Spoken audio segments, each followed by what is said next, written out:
What if the safest, most universally accepted financial advice you've ever received, go to school, get a stable job, buy a house, save a little bit of your paycheck, is actually mathematically designed to bankrupt you? It's wild to think about, right? Because it creates this ultimate systemic paradox. Yeah. The traditional path that, feels the absolute most secure is actually, historically speaking, the most vulnerable to things like inflation, taxes, and those big economic shifts. Completely. And welcome to the deep dive. To you, the learner, listening with us right now. Our mission today is to cut through the incredible amount of noise surrounding one of the most famous and, frankly, one of the most polarizing financial books ever written. Oh, absolutely polarizing. Right, Rich Dad, Poor Dad. Yeah, it's a text that fundamentally rewired how millions of people view money, while, simultaneously driving credentialed financial professionals absolutely crazy because of what it leaves out. Which is a lot. And we have a fascinating stack of sources for this deep dive to figure it all out. We're pulling from summaries and excerpts of the original 1997 classic, of course, but also critical reviews from financial experts on YouTube, like ABC Finance and NYU professor Scott Galloway. Both very vocal critics. Right. Plus a really deep exploration of behavioral psychology from DSB Mutual Fund, and a heavy-hitting legal journal from Law eCommons that looks at the macroeconomic fallout of financial illiteracy. Because the concepts we're exploring today go far, far beyond simply balancing a checkbook or, picking a mutual fund. Far beyond. This deep dive is about how a single shift in your mindset can completely alter the trajectory of your life. It's about why the standard American dream might actually be a massive financial trap. A trap a lot of people fall right into. Exactly. And we are going to look at why the human brain is literally biologically hardwired to make terrible money choices, even when we know better. Okay, let's unpack this. Well, we should probably start by establishing the foundational philosophy that made the book an absolute global phenomenon. I mean, we're talking 32 million copies sold here. It's massive. Right. So before we tear into its controversies, we need to understand the hook. And the entire narrative is built around two contrasting father figures.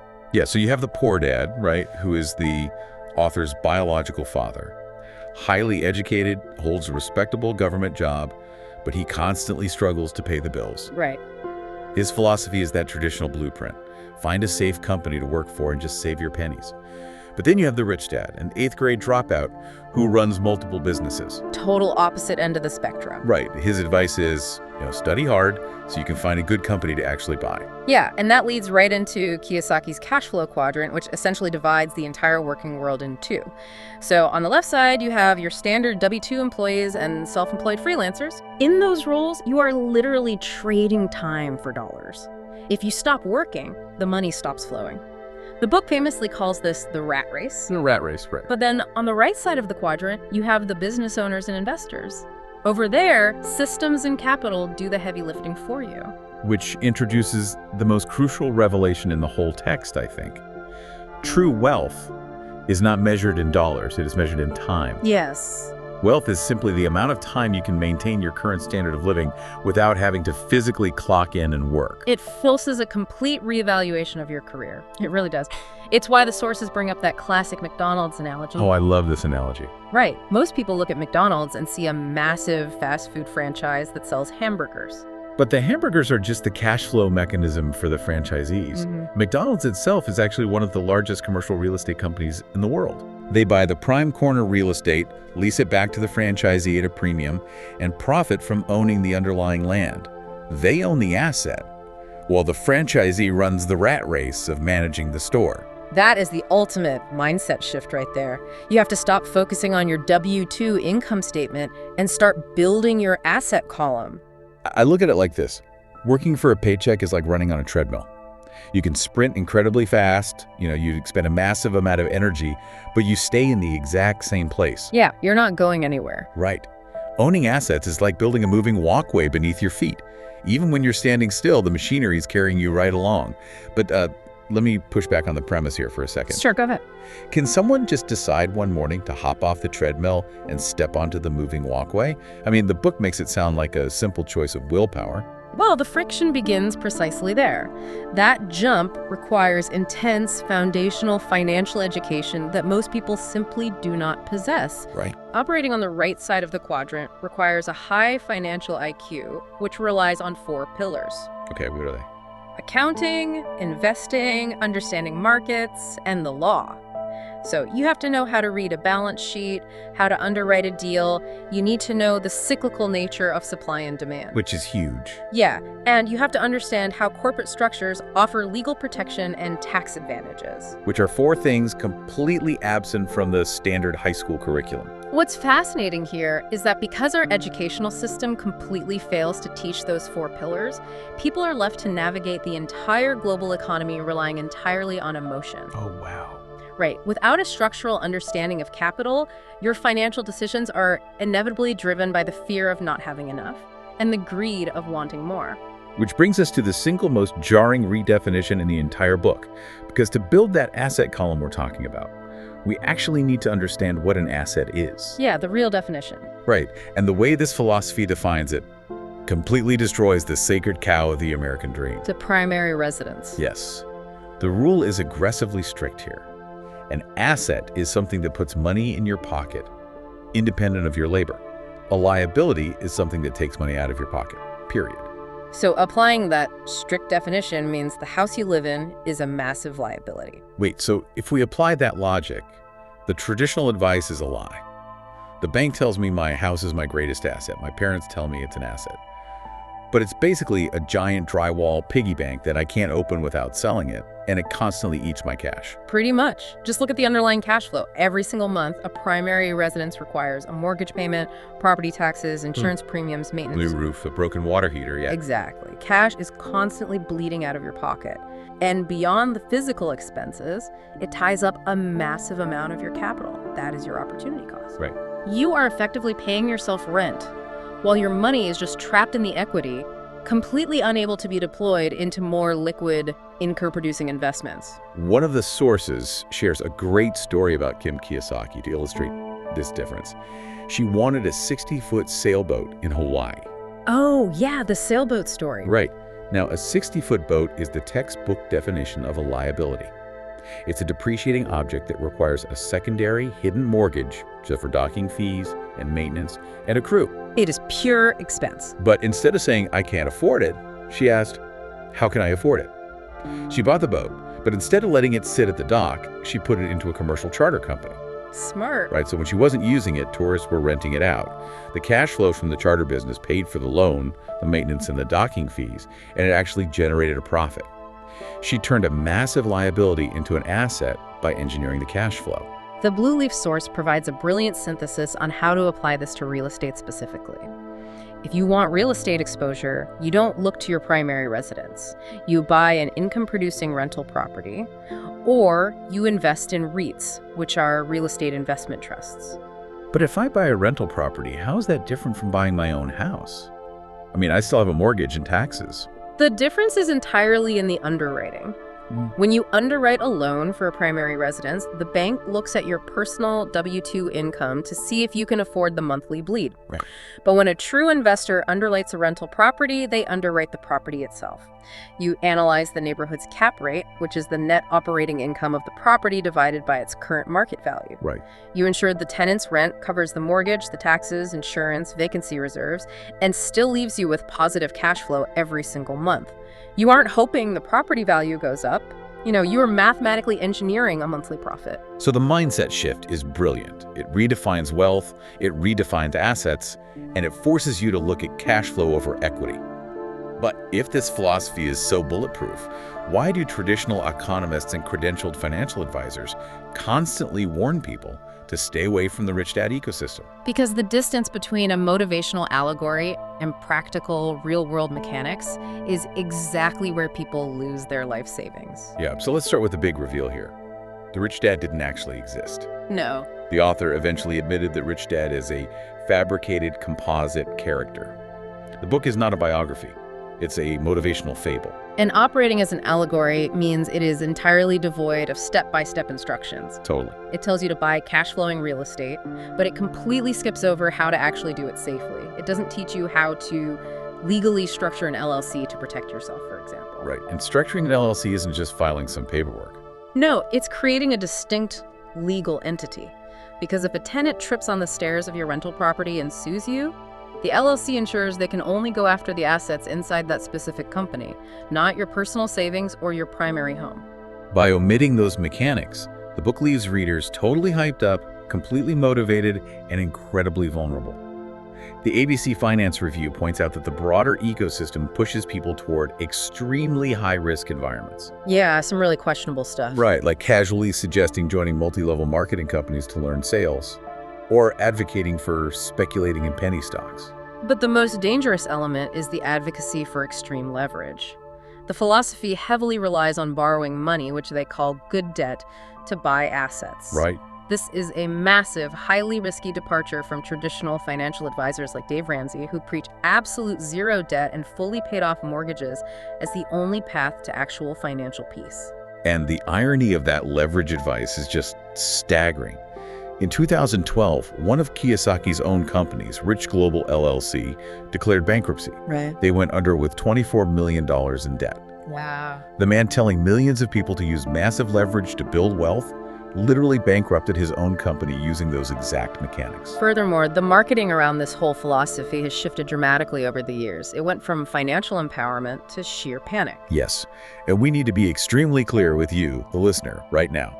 The author frequently predicts massive economic collapses, specifically warning of a catastrophic system failure and market wipeout in 2026, to urge his followers to completely abandon traditional financial systems and buy gold, silver, and Bitcoin. Right. We are merely reporting on the content found in these sources.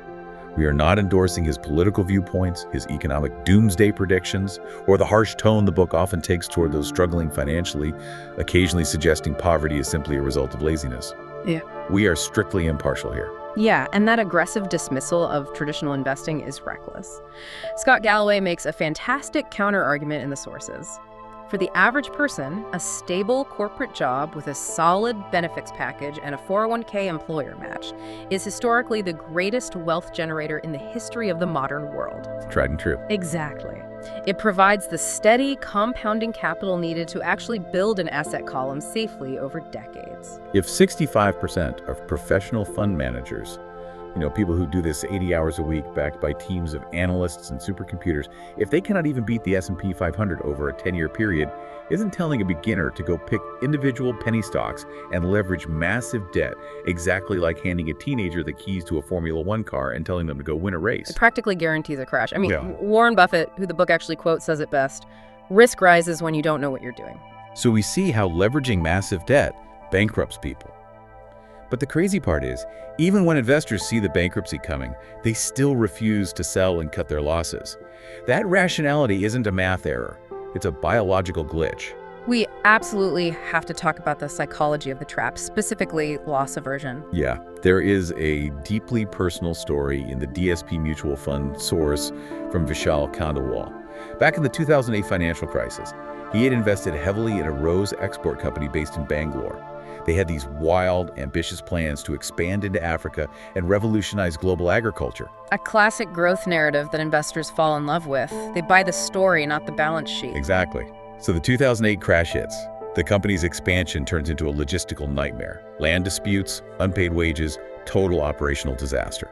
The stock drops 50%, then 60%. But he holds on. He refuses to sell. He holds on as it drops 90% until it's practically worthless. Why didn't he just hit the sell button when it was down 50% and save half his money? Because he couldn't bring himself to admit defeat. And this is loss aversion in action. Behavioral psychologists Daniel Kahneman and Amos Tversky proved that humans are not rational economic actors. Not at all. We are emotionally wired to avoid losses far more aggressively than we seek gains. Mathematically speaking, a loss feels roughly twice as painful as an equivalent gain feels pleasurable. They did a famous study on this. If you offer someone a guaranteed $500, they take the cash immediately. No hesitation. Sure.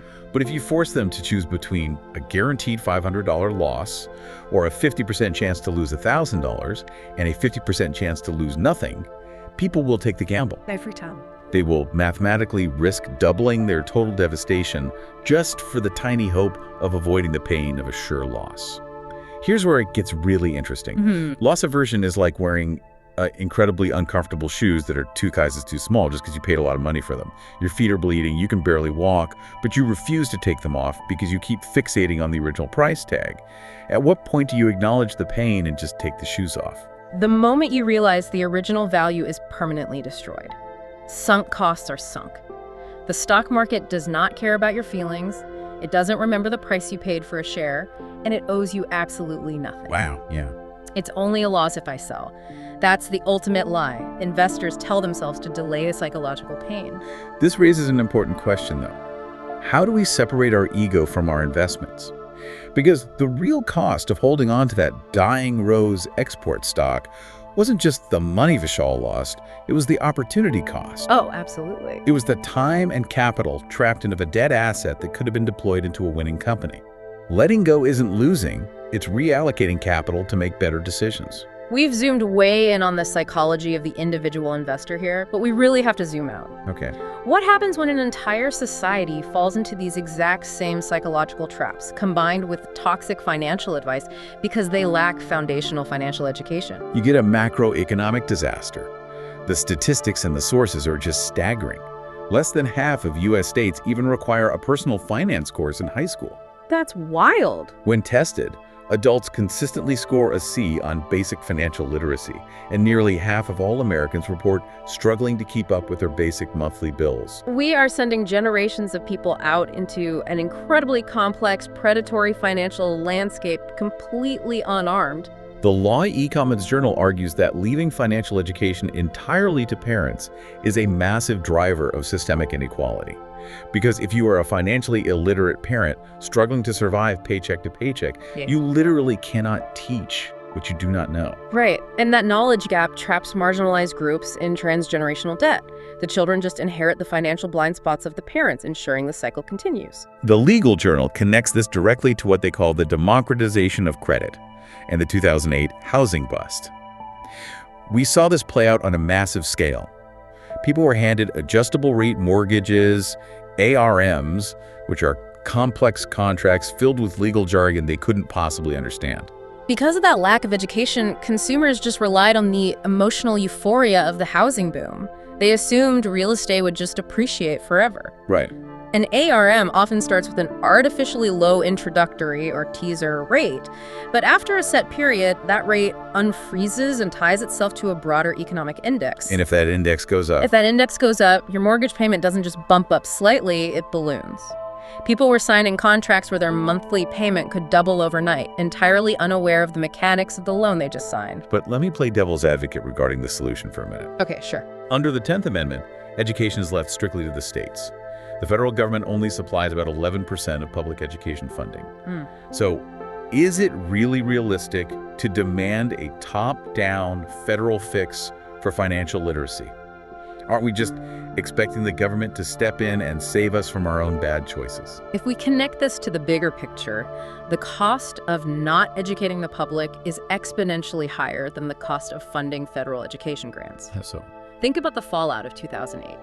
When millions of financially illiterate people defaulted on ARMs they never should have signed, it didn't just hurt the individual homeowner.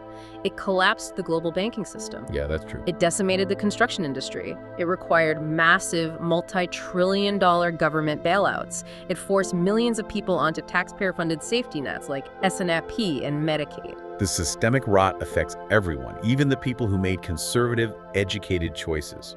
Exactly. The Law E-Commons piece makes a brilliant concluding point.